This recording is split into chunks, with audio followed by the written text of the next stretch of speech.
your work and the work that you did. Sasa, people have been to the Vatican, they know. You cannot tell where Michelangelo ended and where his students started.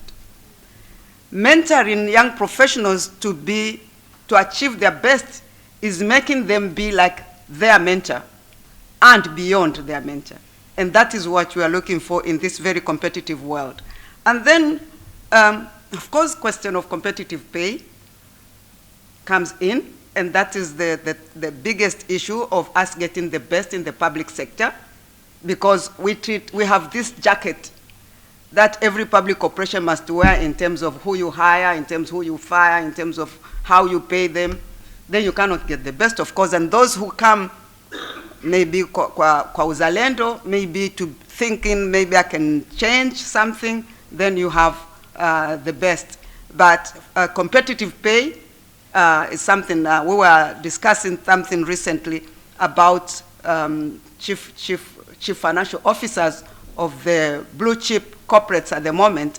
The local ones are more expensive than expatriates because they're few. The competitive ones are few. Or these are when we talk of competitive compensation, this is something that is very important. But what is important again is flexible working times.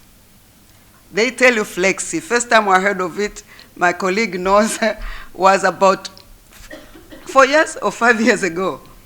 This very competitive young professional joins an entity we are having responsibility over. And everybody wants him, they don't want him to leave. And the fellow says, I want flexi working times. My wife lives in South Africa. I want to be working from South Africa. I said, oh, we hired you exclusively. Oh, you hired me exclusively for this time to this time. I can work flexi times and deliver. And we had to bow. But this has become the major issue for women professionals. I want to work. I want to start a family. And I'm sure I can work flexi times and still deliver to you, Madam Maja. So this is something that we have to learn to accept. And then COVID came. And then everybody knew, oh, you can work remotely. Now I'm lactating my baby. I want to work from home so that I can lactate. We talked about having nurseries at workplace. It didn't really work. We look at the cost, and then we are not doing it. So now they realize we can work from home. So flexi time and place.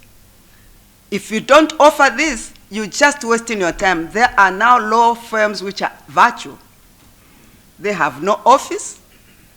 They don't work fixed times. They consolidate professionals. They work from whatever location, and they deliver at less cost than you do. So the competition is here, not coming. The change for the young professionals, which the young professionals are looking for, is upon us. How we adopt that will make a difference, or else we perish, maybe slowly, but we will perish for sure. So this is something else that you have to do. And I believe if we can adopt to the dictates of the young professionals, we can actually grow our businesses and even the public operation in ways that we never could have imagined. But they come also as a package, young professionals. Wengine hata huyo ana demand flexi time, he's working for 3-4 companies and he's not delivering. Hiyo ni kitu kingine. Then the other thing is impatient, not able to really stay on to get the necessary skills. On he moves. And then in the end, when he goes for the job that now he loves most, the question comes, we see that you've been moving a lot. How can we trust you? So these are things also the young professionals need to consider.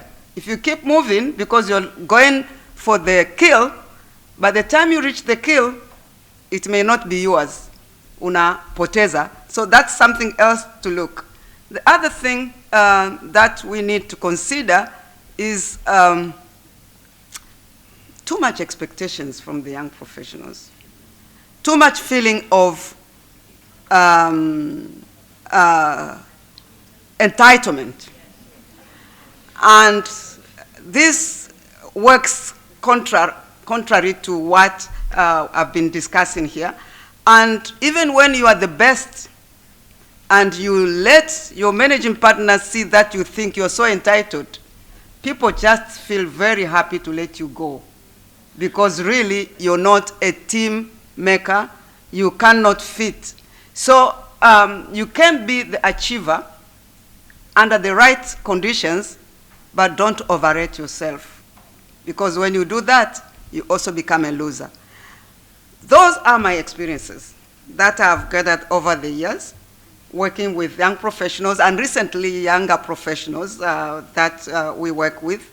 And I believe that with that, we will actually assist them achieve the best as team leaders, not only at the top, but as leader of the different and various teams within an organization. I could go on and on, but I want to end here. And if later I'll be required to say a word or two, maybe, I want again to thank the organizers profusely for inviting me. And I want to thank all of you for your attention. Asanteni sana. Mungu akubariki.